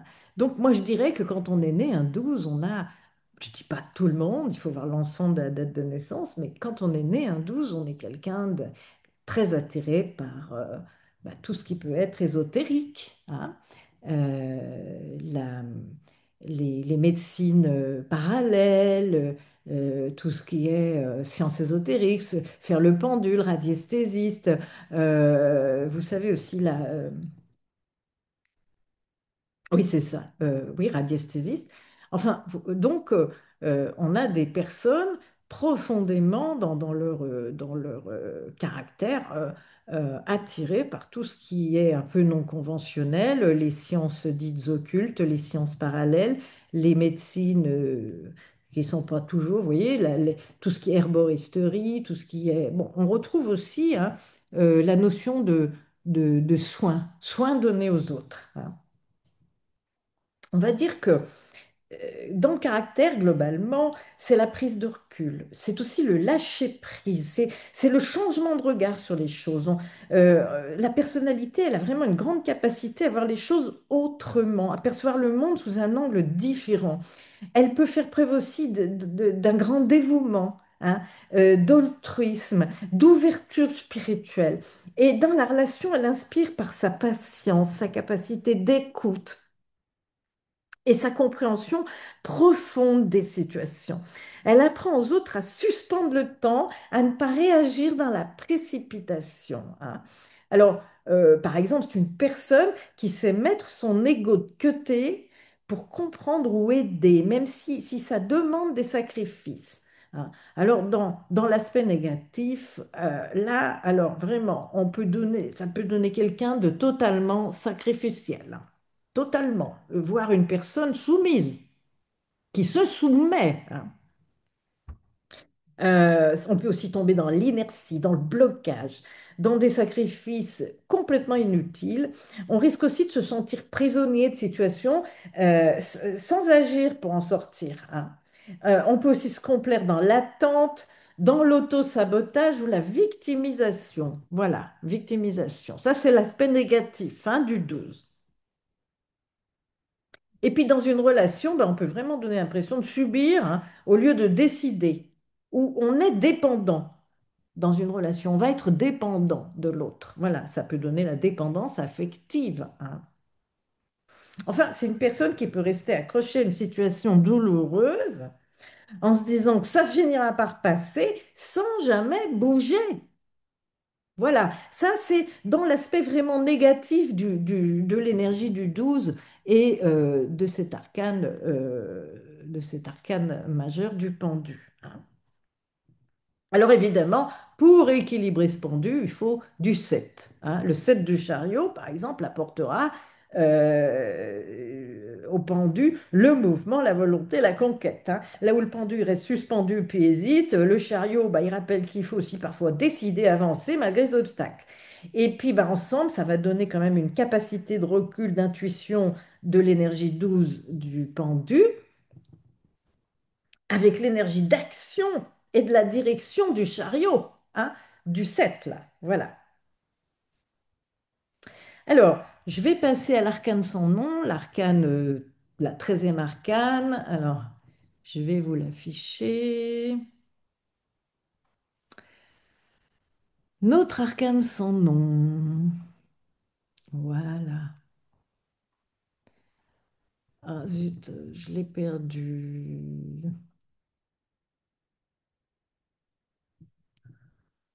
Alors, ah ça j'aime pas quand ça m'arrive en pleine vidéo.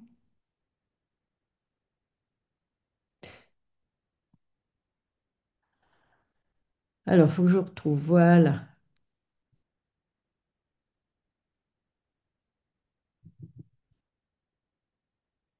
Bah, je l'ai retrouvée, mais elle ne s'affiche pas.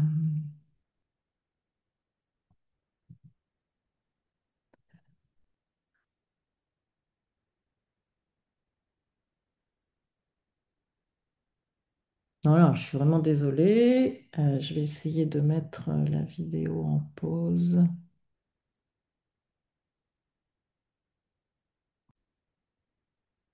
Voilà, ça y est, j'ai réussi. Il y a de temps en temps des petits bugs comme ça, l'image ne veut pas passer.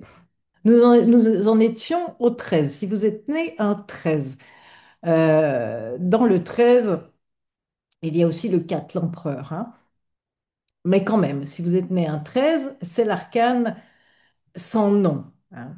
On l'appelle aussi la mort. Alors, pas de panique, c'est pas parce que vous êtes né un 13 que... Alors, vous allez peut-être mourir, mais pour renaître, hein. Vous voyez, c'est ça, c'est le principe de cet arcane. Et si vous êtes né un 13, c'est vraiment... vous êtes une personnalité qui se transforme toute sa vie.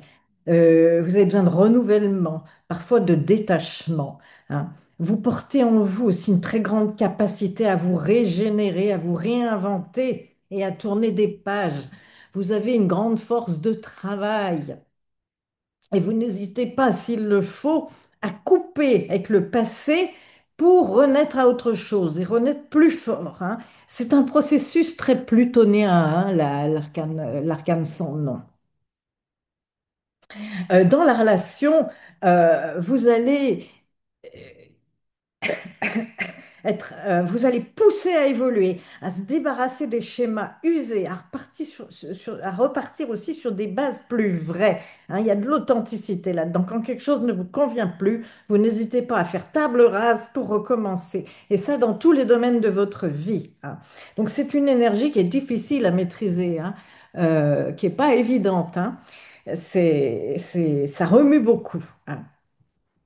Et alors, elle va symboliser aussi une force intérieure très puissante, hein, liée au cycle de la vie, de mort puis de renaissance, hein. C'est vraiment une personne qui, après une épreuve ou une rupture, elle réussit à renaître complètement autrement et puis inspirer les autres à faire la même chose. Voilà. Donc, quelqu'un né un 13, c'est pas une demi-personnalité, hein, c'est une personnalité entière, hein. Ouh là là, on n'hésite pas à faire table rase pour tout recommencer, hein. Crise, transformation. Alors, dans le côté négatif, c'est une personne qui peut vraiment avoir du mal à accepter les pertes dans la vie, à vivre des ruptures brutales ou douloureuses, hein. Et alors ça dépend comment on gère ça. Peut-être qu'en début de vie, c'est plutôt ça. Et puis en fin de vie, on a évolué, on a changé, on comprend mieux cette énergie qu'on porte, hein. On risque aussi d'attirer des situations de crise à répétition, de destruction. Ça, c'est vraiment le côté négatif, hein. Avant des reconstructions. On passe beaucoup dans sa vie par des crises et des transformations. On peut aussi parfois, dans l'aspect vraiment noir de l'énergie 13, tomber vraiment dans le pessimisme, l'obsession de la faim, ou alors une tendance à couper trop vite, hein. On coupe radicalement avec les situations, mais voilà, trop vite. Voilà, on peut le regretter, on peut, voilà. Et puis, dans la relation, bah, ça peut vraiment effrayer par l'intensité. C'est, c'est une exigence de radicalité, hein. C'est une personne, par exemple, quand quelque chose ne fonctionne plus, bah, préfère tout raser au lieu de chercher à réparer. Voilà, alors ça, c'est dans le penchant, le versant négatif. Alors, euh, l'arcane qui équilibre un petit peu ce 13, cet arcane sans nom, c'est la tempérance, hein, l'arcane 14. Voilà, alors la tempérance, elle va apporter au 13, à l'arcane sans nom, plus de douceur, plus d'harmonie, puis de continuité, hein. Parce que là où l'arcane sans nom va trancher, transformer, la tempérance, elle rappelle qu'il existe des transitions en douceur, des guérisons progressives, et puis ben, que quand on est dans une phase difficile ou quand tout va mal, c'est pas éternel, voilà, que c'est peut-être un mal nécessaire, voilà. En fait, la force de transformation de l'arcane sans nom du 13, allié à à la capacité d'équilibrer et d'apaiser du 14, on va dire que c'est un combo qui se complète bien. Voilà. Vous voyez, l'arcane 13, quand on est né un 13, hein, elle coupe net avec sa faux, là. Tac, hop, hein. Elle fait tomber tous les têtes, elle rase le champ. Alors que la tempérance, elle arrive pour recoller les morceaux avec délicatesse et patience. Voilà. Si vous êtes né un 14, vous êtes une tempérance. Voilà, une tempérance. Et on va dire que cette tempérance, c'est vraiment l'arcane de l'harmonie, de l'équilibre et puis de la médiation. Alors, c'est une personne qui a une capacité naturelle à apaiser les tensions, à créer du lien, à fluidifier les échanges. Et elle incarne douceur, patience, conciliation. Et dans la relation, bah, elle est rassurante, elle est diplomate, elle est toujours à la recherche du juste milieu. Elle sait unir aussi des éléments différents et créer une atmosphère paisible autour d'elle. C'est typiquement la personne qui, dans un conflit, va toujours trouver le mot juste ou le geste qui réconcilie, hein. Alors, dans son aspect négatif, quand même, l'énergie du 14, de cette tempérance, ben, on peut aussi tomber dans l'attente passive ou la lenteur excessive, l'évitement du conflit. Voilà, on veut tellement éviter le conflit que, bon, alors on risque comme ça de fuir les décisions tranchées, parfois nécessaires dans la vie, hein, et puis de préférer la paix. C'est pour ça d'ailleurs que la tempérance ayant tendance à fuir les décisions tranchées, elle va pas trop mal s'entendre avec avec l'arcane sans nom, là. Le chiffre 13 va bien que le chiffre 14, il se complète bien, puisque cette tempérance, elle a tendance plutôt à les fuir, les décisions tranchées. Préférer la paix apparente, hein, au prix d'un vrai choix, quoi. Alors, elle peut se montrer un peu trop complaisante, elle peut être indécise, ou se perdre aussi dans le désir de ménager tout et tout le monde, la chèvre, le chou, voilà, hein. Alors, un côté balance, quoi, enfin, dans certaines caractéristiques du signe de la balance, hein. Et ben dans la relation, des fois, elle peut être perçue un peu comme molle, hésitante ou fuyante, quoi. C'est celle qui dit toujours on verra, ça s'arrangera, mais qui évite de prendre une décision claire. Alors, la tempérance, ça s'entend bien avec la force, hein. Parce que la force, elle va apporter la force, l'énergie du 11, elle va apporter à la tempérance, hein, l'énergie 14, la détermination, l'affirmation et la maîtrise active, hein. Et donc là où la tempérance, elle apaise et attend, la force rappelle qu'il faut parfois agir, affirmer, canaliser avec courage, hein. Donc, ensemble, la douceur et l'harmonie 14 de la tempérance, alliée à la puissance de la volonté et de l'action du 11, bah, vont bien se compléter.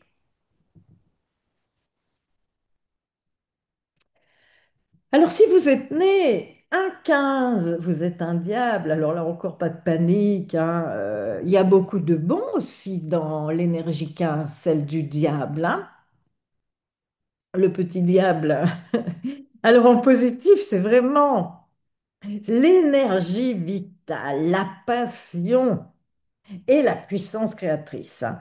La personne, elle a une forte personnalité, une grande intensité, un magnétisme très naturel, hein. Et d'ailleurs, pas forcément belle, hein. Là, on parle de magnétisme, hein. Ce sont des personnes qui attirent par leur magnétisme. C'est que c'est pas une question de beauté physique, c'est vraiment une question d'énergie qu'on dégage. Et elle a une grande capacité à influencer, cette personne, hein. Alors, elle n'a pas peur des désirs, des pulsions, de l'ombre, et elle peut les utiliser de façon très constructive, hein. Et dans la relation, bah, elle va apporter de l'intensité, de la séduction et de l'authenticité brute, hein. Elle incarne aussi bah, vraiment la créativité, l'audace, la capacité à explorer les zones interdites. Alors, c'est la personne qui ne fait rien à moitié, qui vit fort, qui aime fort, qui crée fort et qui entraîne les autres dans son énergie. Voilà. Donc, vous voyez, une personnalité née un 15, vous êtes une personnalité à fort magnétisme, à fort pouvoir d'attraction. Alors, dans l'aspect négatif, parce qu'il y en a un, bien sûr, alors là, on peut tomber dans tous les excès, les dépendances, les obsessions, les manipulations. Dans les dépendances, il peut y avoir bah, dépendance aux drogues, dépendance au sexe, dépendance à l'argent, évidemment. On peut aussi être trop attaché au pouvoir, au contrôle aussi sur les autres, hein. Et on a une tendance à dominer ou à enfermer les autres dans des liens de dépendance. Voilà. Et puis, ben, dans la relation, c'est la passion qui va devenir destructrice, la jalousie obsessionnelle, et puis les rapports de force, hein. C'est celle qui veut tellement posséder qu'elle finit par enfermer et qui épuise complètement dans ses excès. Voilà. Alors, l'arcane qui équilibre le diable, c'est le pape. D'ailleurs, je peux faire un rapprochement, c'est rigolo, mais vous savez, dans les scènes, la scène de l'exorciste, le diable, c'est la possession démoniaque, et puis le pape, c'est le prêtre exorciste, voilà. Alors, bon, bah, le pape, il va apporter quand même au diable plus de sagesse, de spiritualité, puis de bienveillance, hein. Là où le diable, il brûle dans la passion et l'excès, le pape, il rappelle aussi la valeur de l'éthique, du respect, puis du sens, hein. Alors, le 5 et le 15, le pape et le diable, on va avoir la vitalité et la puissance du 15 alliée à la sagesse et à la guidance du 5. Le diable, il va attirer un peu par le désir et le pape, il va élever par la parole juste, quoi.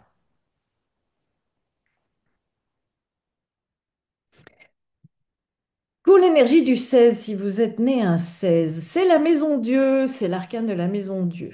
Attention au conflit.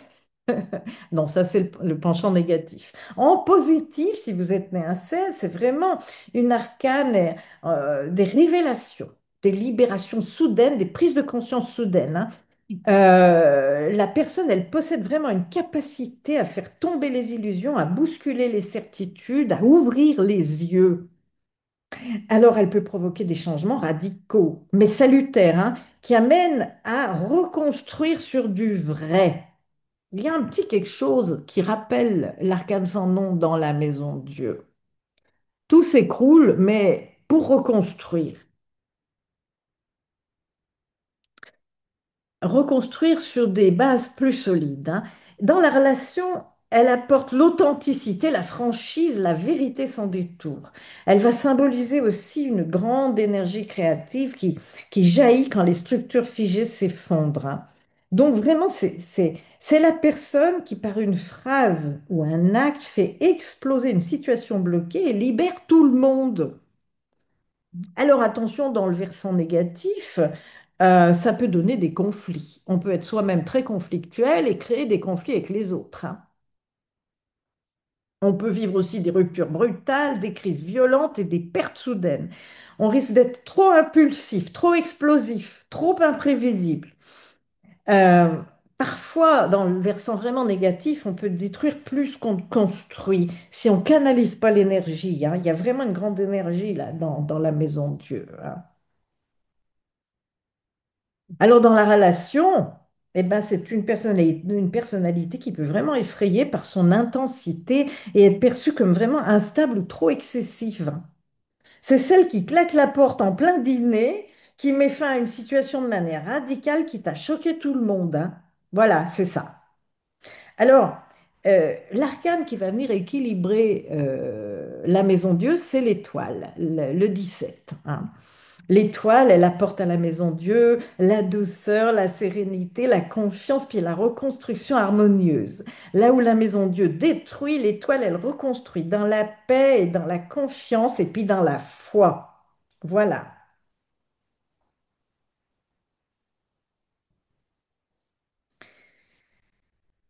La maison Dieu, en fait, elle abat une tour de pierre, alors que l'étoile, elle sème des graines de lumière sur les ruines pour faire renaître la vie. Voilà, c'est pas beau comme image. Il y a de ça, hein. Voilà, donc, vous voyez, hein, la maison Dieu, elle a un petit quelque chose comme l'arcane sans nom, hein. Alors, si vous êtes né un 17, vous êtes une étoile. Voilà, la belle étoile. Alors, dans l'aspect positif, c'est vraiment l'arcane de la pureté, de la confiance, de l'espérance. Peut-être un peu naïve aussi. En tout cas, la personne, elle va vraiment rayonner d'une énergie douce, naturelle, spontanée. Elle inspire les autres par sa sincérité, sa générosité et sa simplicité. Peut-être parfois un peu trop simple, justement. Elle incarne aussi la foi dans la vie, la beauté des choses simples, hein, le lien à la nature. Et oui, né un 17, vous êtes proche de la nature, de tout ce qui est naturel, que ce soit les médecines naturelles, que ce soit l'osmose avec la nature, les animaux, voyez. Et dans la relation, elle va quand même apporter de l'authenticité, beaucoup de bienveillance et puis un amour inconditionnel, hein. C'est la personne qui, même dans l'adversité, va garder confiance et réussit à redonner espoir aux autres, hein. Alors, dans l'aspect négatif, l'étoile, ben, elle va être trop naïve. Elle va être idéaliste, elle va être complètement déconnectée du concret, hein. Ça peut être quelqu'un qui vit avec rien. Voilà, j'ai une cabane qui m'abrite, une toile de tente, ça me suffit pour vivre. Je marche pieds nus. Vous voyez, très déconnecté du concret. On peut aussi, avec, en négatif, avec l'étoile, bah, se perdre vraiment dans l'illusion, de faire confiance aveuglément. On peut aussi manquer de réalisme, d'ancrage dans la matière. Et dans la relation, il y a vraiment un risque de s'effacer, de se sacrifier, d'être trop confiant au point d'être déçu ou même abusé, hein. C'est en gros l'étoile, elle croit toujours aux promesses, même quand tout le monde voit qu'elles sont complètement irréalistes. Alors qu'est-ce qu'il faut à l'étoile comme énergie là du 17, si on est né un 17? pour, euh, l'empereur, le 4 de l'empereur, pour s'ancrer. Alors attention, il a un côté très autoritariste aussi. Alors bon, mais enfin, bon, l'empereur, il va apporter au 17 de l'étoile la structure, la solidité, l'ancrage, hein. Et là où l'étoile, eh ben, elle vit dans la confiance et l'idéal, l'empereur, il lui donne des bases solides pour matérialiser ses rêves, hein. L'étoile, le 17, la douceur et la foi alliées à la stabilité, puis à la construction de l'empereur du 4, hein. Voilà, l'étoile, elle sème des graines sous le ciel étoilé. Voilà, et l'empereur, il bâtit un jardin clôturé pour les protéger et les faire pousser. Voilà, donc c'est très complémentaire. La Lune, si vous êtes né un 18, la Lune. Alors, dans son aspect positif, c'est vraiment l'imaginaire, l'intuition, la sensibilité. C'est une personne qui a un monde intérieur très riche, une forte connexion à ses émotions puis à l'inconscient.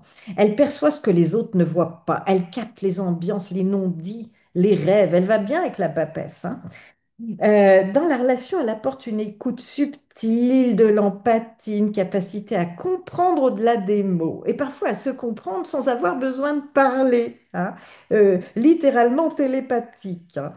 Elle possède aussi un très grand potentiel créatif, poétique et artistique, hein, la Lune. C'est la personne qui, en entrant dans une pièce, ressent tout de suite l'ambiance et les émotions des autres. Elle est aussi très famille, hein. Là, une personne née un 18, attention, la famille, c'est sacré.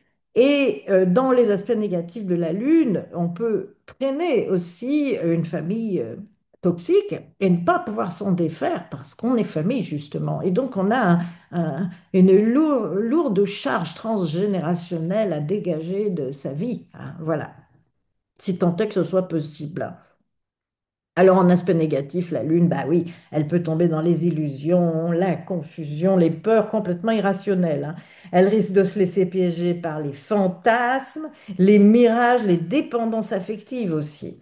Elle peut manquer de clarté, elle peut se perdre dans ses émotions ou même ses doutes, hein. Vous savez, quand l'esprit divague complètement, quoi.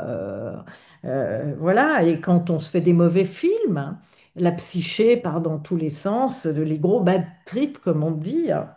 Voilà. Enfin, c'est celle qui imagine des scénarios dans sa tête et qui finit par souffrir de choses qui n'existent pas vraiment, en négatif, hein, bien sûr. Alors, pour équilibrer ce 18, cette lune, eh bien, c'est le soleil, l'arcane 19. Hein. Le soleil, si vous êtes né un 19, vous êtes un soleil. Et c'est l'arcane du soleil. Donc, va apporter à cette lune bah, la clarté, la lumière. Parce que la lune, c'est la nuit, hein. Voilà, c'est la lumière nocturne, c'est la nuit. Alors que le soleil, c'est le jour, hein. On voit clair le jour. La joie partagée aussi. Et là où la lune, elle entretient mystère, incertitude, bah, le soleil, lui, il illumine, il simplifie, il donne confiance. En fait, la profondeur intuitive et sensible du 18 de la Lune, alliée à la clarté rayonnante et concrète du Soleil, c'est un bon équilibre. Ils se complètent. Alors maintenant, je vais afficher, j'espère que cette fois ça va se faire sans problème. Voilà, alors, je vais faire comme tout à l'heure.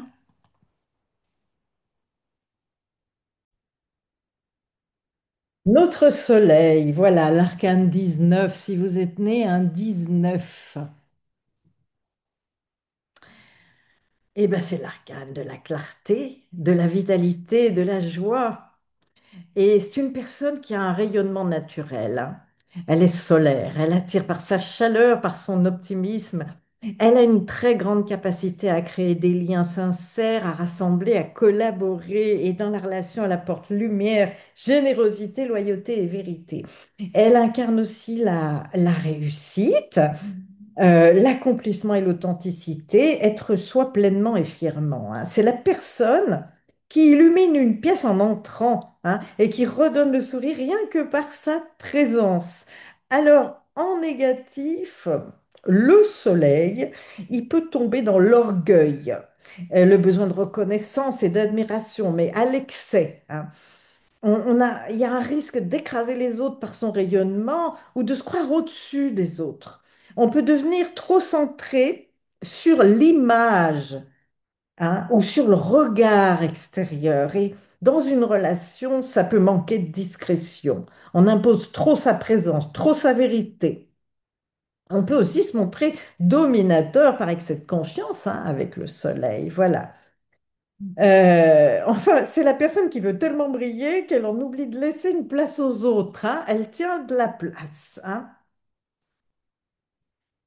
Alors, pour l'équilibrer, hein, ce 19, bien, l'ermite, le 9 est excellent. L'arcane ermite est excellent pour équilibrer le soleil. L'ermite, il va apporter au soleil la profondeur, l'humilité, puis l'introspection. Et puis là où le soleil rayonne et puis s'expose, l'ermite, il apprend à se retirer, à réfléchir, à cultiver une lumière intérieure plus discrète, un rayonnement plus intérieur. Voilà. Donc, en gros, la joie, la clarté extérieure du 19, de ce soleil, allié à la sagesse et la profondeur de l'ermite, c'est un combo magnifique, hein. Le soleil, il va éclairer le monde entier et l'ermite, il va rappeler que parfois, une simple lanterne suffit pour avancer dans le silence. Le jugement, si vous êtes né un 20. Alors, c'est l'arcane de l'éveil, du renouveau, de l'appel aussi. Alors, la personnalité est tournée vers la vérité, la révélation et la libération. Elle a une capacité à se réinventer, à renaître plusieurs fois au cours de sa vie, hein. Vous voyez, c'est une espèce de renaissance, hein. Il y a l'ange là hein, qui vient, c'est la résurrection. Voilà. Et puis donc dans la relation, elle apporte une franchise, une clarté, une sincérité, enfin elle libère des non-dits, hein. Elle incarne aussi une dimension très spirituelle, une voix intérieure qui pousse à se dépasser, à répondre à une mission. Voilà. Alors c'est la personne qui traverse une épreuve, puis qui entend un déclic intérieur et qui repart dans une nouvelle direction, comme guidée par une évidence. Voilà. Dans l'aspect négatif, eh ben, on peut tomber dans l'impatience, dans l'agitation, la dispersion entre plusieurs appels contradictoires. Alors on risque de se sentir jugé en permanence ou de juger aussi les autres bien trop vite. Et on peut vivre des périodes de crise à répétition où tout est remis en question sans cesse. Et dans la relation, bah, elle peut sembler excessive, instable, toujours dans le changement, hein.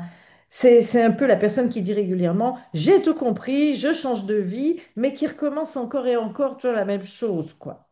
Alors pour l'équilibrer, ce vin, hein, ce jugement, la justice, la 8, va apporter la stabilité, le discernement, puis un peu plus d'ancrage, hein. Là où le jugement, il souffle comme une trompette qui bouscule tout, la justice, elle oblige aussi à structurer, à décider avec clarté, puis avec justesse. Alors, ensemble, ça va faire l'élan d'éveil et le renouveau du vin, du jugement, allié à la rigueur et à l'équilibre du 8 de la justice, hein. Le jugement, il réveille vraiment les endormis avec sa trompette et la justice, elle prend des notes et elle dit très bien, mais qu'en fait-on concrètement? Voilà, hein. Vous savez que quand on fait des tirages, quand on fait des scénarios avec les arcanes, on peut faire plein de choses avec les arcanes majeurs du tarot. Le jugement, c'est la musique, hein. C'est la musique, c'est les ondes, c'est... Voilà. Alors, si vous êtes né un 21, c'est le monde. Là, là, c'est une très belle arcane. Moi, j'adore ces trois arcanes, soleil, jugement et monde. Je les adore. C'est vraiment, voilà. Alors, le monde, bah, c'est l'accomplissement, c'est l'harmonie, c'est la réalisation. C'est une personnalité qui est naturellement ouverte, équilibrée, capable de relier les opposés. Elle porte une énergie d'unité, d'intégration et de réussite, hein. Dans la relation, elle inspire vraiment la confiance, le respect, le sentiment d'un lien complet et sincère. Elle a souvent une vocation universelle, contribue à quelque chose qui dépasse son petit cercle personnel. Voilà, euh, 21, il faut réaliser quelque chose de grand avec le 21. C'est un peu la personne qui va réussir à rassembler des gens très différents et à faire naître une véritable harmonie de groupe. Alors en négatif, parce qu'il y a aussi un versant négatif au 21 et à l'arcane majeur du monde, on peut tomber dans l'illusion de perfection ou bien être dans une quête d'un accomplissement mais totalement impossible. Il y a un risque de se sentir incomplet ou incomplète malgré ses réussites, hein. On réussit dans un truc, puis ça ne va pas, puis il faut passer à autre chose, on n'est jamais satisfait, hein. Comme si c'était jamais assez. On peut être vraiment trop exigeant avec soi-même, vouloir tout contrôler pour que tout soit parfait. Ah, il y a vraiment une quête de perfection, hein. Alors dans la relation, ça peut donner une impression de distance, d'être au-dessus, inaccessible. C'est la personne qui semble tout avoir réussi, mais qui finalement intérieurement ressent encore un vide ou une insatisfaction profonde. Voilà, ça c'est le versant négatif. Alors pour l'équilibrer, eh bien le mât, alors pour moi le mât, je vous en parlerai après, je vais l'afficher. C'est l'arcane 22. Je vous dirai pourquoi. On dit dans le tarot, il y a des écoles qui disent que le mât, c'est 0 ou le 22. Moi, pour moi, enfin, dans ma pratique depuis le temps, je l'ai vraiment associé au 22. Voilà, chacun fait comme il veut, chacun fait ce qu'il veut, mais j'ai vraiment, moi, associé l'énergie du mât à l'énergie du 22. Si vous êtes né un 22, vous êtes un mât. Voilà, je vous le montrerai après. Alors, pour équilibrer ce monde, le mât, il va apporter plus de liberté, de spontanéité, de détachement, hein. Là où le monde cherche à tout accomplir, le mât, il rappelle qu'on peut aussi avancer sans but défini, pour le simple plaisir du chemin. Voilà. Donc, c'est la complétude et l'harmonie du 21, de cet arcane du monde, alliée à la liberté, à la légèreté du 22. Voilà.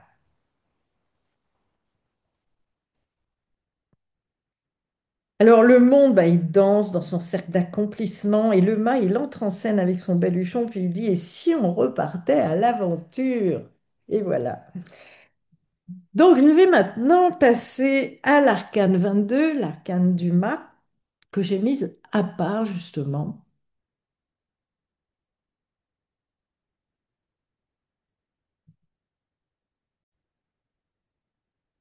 Le voici notre mât. Il n'a pas de chiffre, hein. Alors, comme je vous dis, il y a plusieurs écoles. Certains disent que c'est le chiffre 22, d'autres disent que c'est le 0, qu'il n'a pas de chiffre. Voilà. Moi, dans ma pratique, vraiment, je l'ai vraiment intégré au chiffre 22.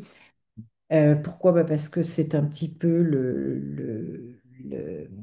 le fou, l'artiste, celui qui sort de la norme.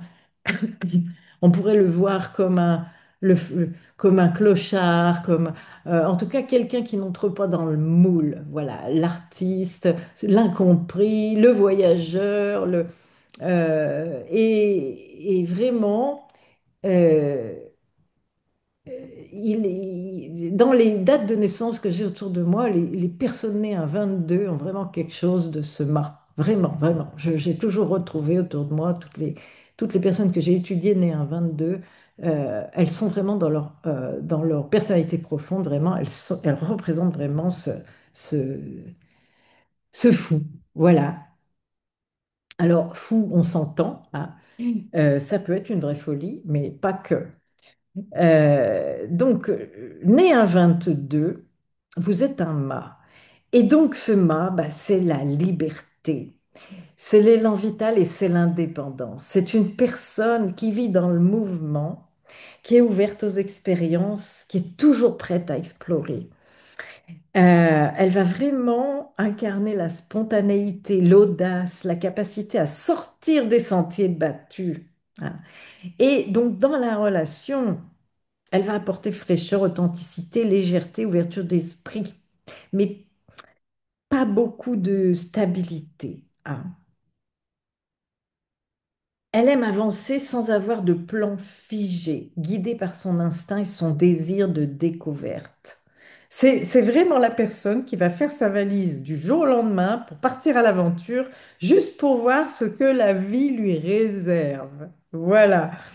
Donc, ça fait les grands voyageurs, les grands explorateurs, les gens qui n'aiment pas rester au même endroit, qui ont une forme d'instabilité, hein. Parfois, là, on dit les marginaux. Voilà. Mais attention, dans le mot marginalité, vous voyez, je vais vous parler d'Einstein. C'était un grand marginal, mais vous voyez, il avait un génie qui a fait considérablement avancer la science. Ouais, voilà. Donc, il y a dans la personne née un 22, on dit que c'est un maître nombre, d'ailleurs en numérologie, le 22, hein. Mais attention, dans l'énergie du 22, le génie et la folie se côtoient de près. La limite, elle est maigre, hein, elle est mince, hein.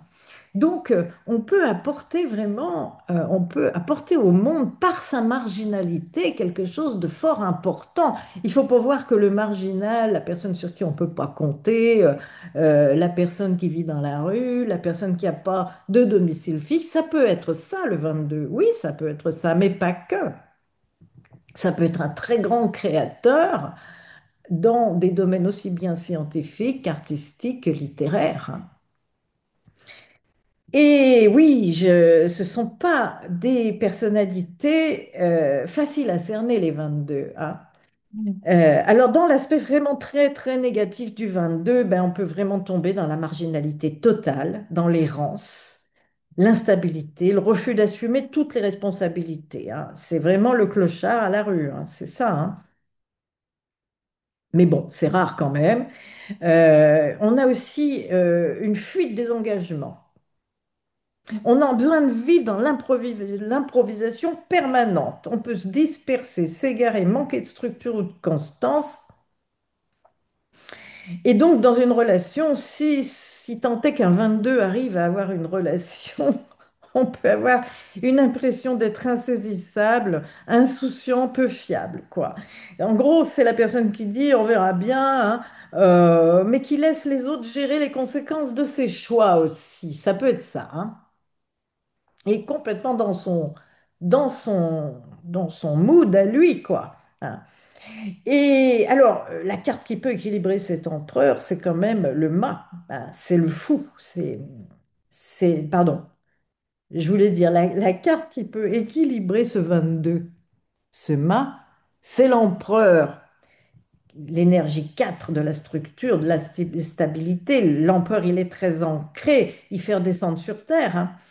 Là où, par exemple, le mât, il va s'égarer dans la liberté, mais absolue, l'empereur, lui, il lui rappelle qu'un cadre solide peut aussi servir de tremplin, hein. Donc, en gros, la spontanéité puis la liberté du 22, hein, de ce fou, de ce mât, allié à la solidité, à la construction de l'empereur, ça peut donner quelque chose de chouette. C'est un peu ce que je disais, Einstein. Pour moi, Einstein, c'est un fou, c'est un folle, c'est un mât. Mais il y en a plein d'autres, hein, des personnalités comme ça que je pourrais vous citer.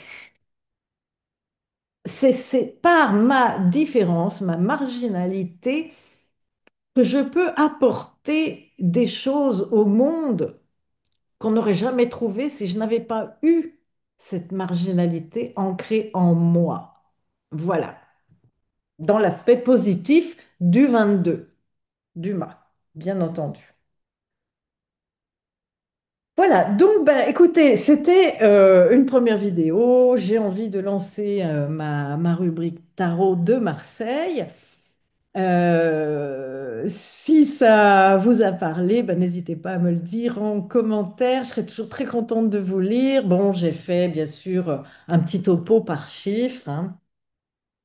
Mais voyez, le jour de votre naissance renvoie à une arcane majeure du tarot et ça vous représente vraiment dans ce que votre personnalité profonde, ce que vous êtes profondément, intimement quand on vous connaît bien.